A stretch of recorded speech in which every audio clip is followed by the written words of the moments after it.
ભરૂચ જિલ્લાના આમોદ પંથકમાં એસટી બસની અપૂરતી વ્યવસ્થાને કારણે વિદ્યાર્થીઓને જીવ જોખમમાં મૂકી મુસાફરી કરવા મજબૂર બનવાના દ્રશ્યો સામે આવ્યા છે. રોજિંદા અભ્યાસ માટે આવન જાવન કરતા વિદ્યાર્થીઓ બસની અંદર જગ્યા ન મળતા દરવાજે લટકી મુસાફરી કરતા હોવાનો વિડીયો સોશિયલ મીડિયામાં વાયરલ થયો છે. વાયરલ વિડીયોમાં સ્પષ્ટ રીતે જોવા મળે છે કે એસટી બસમાં ક્ષમતા કરતા અનેક ગણા વધુ મુસાફરો ભરાયેલા છે. પરિણામે અનેક વિદ્યાર્થીઓને બસના દરવાજે ઊભા રહી કે લટકી મુસાફરી કરવાની ફરજ પડી રહી છે, જે કોઈ પણ સમયે ગંભીર અકસ્માતનું કારણ બની શકે છે. યોગ્ય બસ સુવિધા ન મળતા વિદ્યાર્થીઓ પોતાની જિંદગી જોખમમાં મૂકી રોજિંદો પ્રવાસ કરી રહ્યા છે.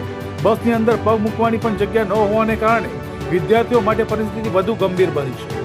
આ ઘટના સામે આવ્યા બાદ વિદ્યાર્થીઓના વાલીઓ તેમજ સ્થાનિક લોકોમાં ભારે રોષ જોવા મળી રહ્યો છે. વિદ્યાર્થીઓની સુરક્ષાને લઈને ગંભીર પ્રશ્નો પણ ઊભા થયા છે.